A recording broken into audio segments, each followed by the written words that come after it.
Your thoughts on the speech? An hour and a half, almost, well, an hour 45 minutes. Yeah, a long speech, and listening to him, really, he has been disconnected, polemical, and condescending, really. First of all, he's in state of denial. He denied that there is a political crisis, accusing a conspiracy for what's happening, not acknowledging that there were internal dynamics behind all this revolution. And he really blamed the opposition for what's happening. He said, I can't start reform because there are protests. So he forgot that protests were there because of the demand for reform. Yeah. And of course, he's denying that he's responsible for the whole thing, talking about mistakes committed by others. And not taking responsibility. He shirked his responsibility as a president.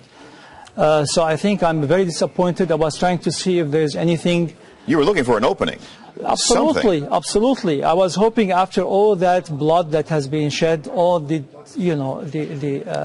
months, 10 months, he will come up with something to bring reconciliation. Agitators, terrorists inside the country are responsible for the bloodshed. Absolutely. He called those who are demanding reform thieves and terrorists. And then he emphasized at the end that he is going to use security. His solution is security. There's no political solution. And so I don't know how he could talk about even reconciliation if he is not willing to admit that he is responsible for all what happened in the last 10 months. And guys, what are the pictures that we're looking at now? What are these pictures?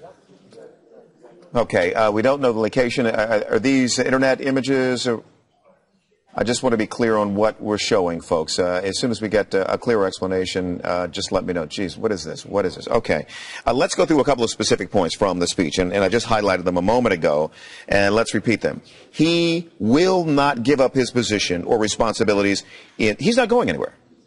That's true, and he's not doing anything, really. He's not going anywhere. He's not leaving the country. He's not thinking about leaving the country. He's doubling down, tripling down. He will not go on his own. That's what he's saying. I'm not going to go on my own.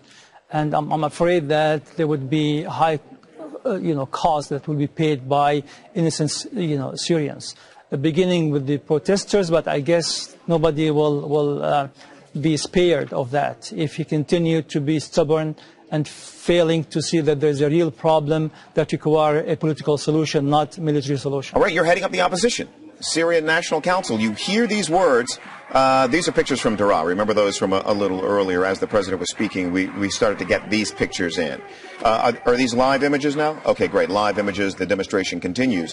When you hear what he had to say, no plans to leave. You're the opposition now. What do? Do you recalibrate? What do you do?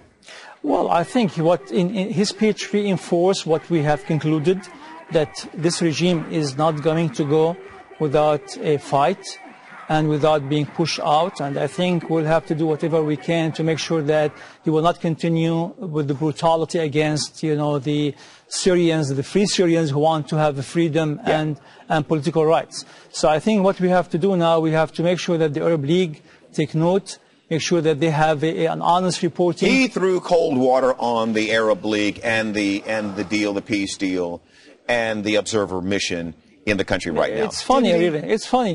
He denied their Arabicity. He said they are Arabized. I don't know what that means. I mean, everybody is Arabized. He is an Arabized to start with. I mean, where did he come from? So, I mean, this is a silly language that he's using. That's why I said it's very,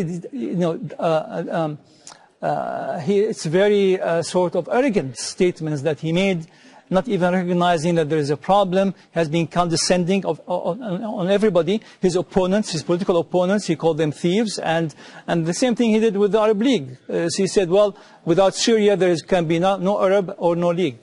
So if you're not going to get any cooperation, he's clearly saying, it seems to me, that you're not going to get any cooperation with us, with the government, if you're a part of the observer's mission.